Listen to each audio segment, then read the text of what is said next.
এই ভুল আপনিও করছেন না তো? নিজের স্ট্রোকের কারণ জানালেন জিরোধার কর্ণধার। বর্তমানে বিভিন্ন মানুষের মধ্যে একটি সাধারণ সমস্যা হলো ডিহাইড্রেশন বা শরীরে জলের অভাব। মাদকদ্রব্যের অপব্যবহার, মস্তিষ্কের আঘাতজনিত কারণ, অটোহিউম্যান ডিসঅর্ডার সহ বিভিন্ন সংক্রামক রোগের কারণে অল্প বয়সী এবং সুস্থ মানুষের মধ্যে এই সমস্যা দেখা যায়। কিন্তু জানেন কি এই ডিহাইড্রেশনের ফলে ঘটে যেতে পারে স্ট্রোকের মতো ঘটনা? হ্যাঁ, তথ্যটি একদম সত্যি।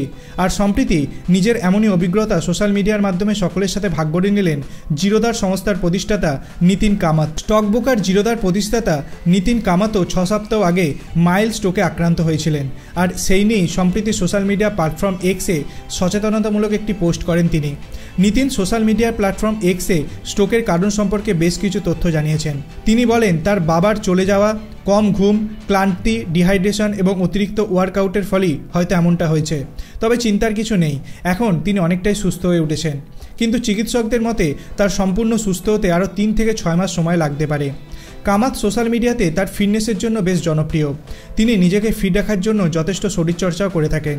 পাশাপাশি তিনি সুষম খাদ্যও খেয়ে থাকেন। তাই হঠাৎ কামাতের স্ট্রোক হওয়ার তার ফলোয়ারদের পাশাপাশি তাকেও ভাবিয়ে তোলে।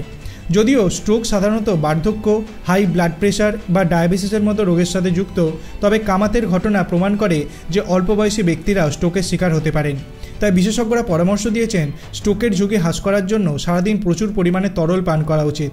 বিশেষত গরমের সময় অধিক পরিশ্রমের পর বা ওয়ার্কআউটের পর শরীরকে হাইড্রেট রাখা অত্যন্ত জরুরি। বিশেষ করে যাদের পরিবারে স্ট্রোক বা হৃদরোগ আগে ঘটে গেছে তাদের নিয়মিত মেডিকেল চেক আপ এবং স্ক্রিনিংয়ের প্রয়োজনীয়তার ওপর ডাক্তারেরা জোর দিয়েছেন। পাশাপাশি সুষম খাদ্য খাওয়া, নিয়মিত ব্যায়াম করা, ওজন বৃদ্ধি যাতে না হয় সেদিকে খেয়াল রাখা, ধূমপান বা অ্যালকোহল সেবন থেকে বিরত থাকার পরামর্শ দিয়েছেন তারা। আপনার কি মনে হয় ডিহাইড্রেশন কতটা খতরনাক রোগ হতে পারে? আপনার অভিমত আপনি কমেন্ট সেকশনে জানাতে পারেন। ভিডিওটি ভালো লাগলে লাইক করবেন, চ্যানেলটিকে সাবস্ক্রাইব করতে ভুলবেন না। ধন্যবাদ।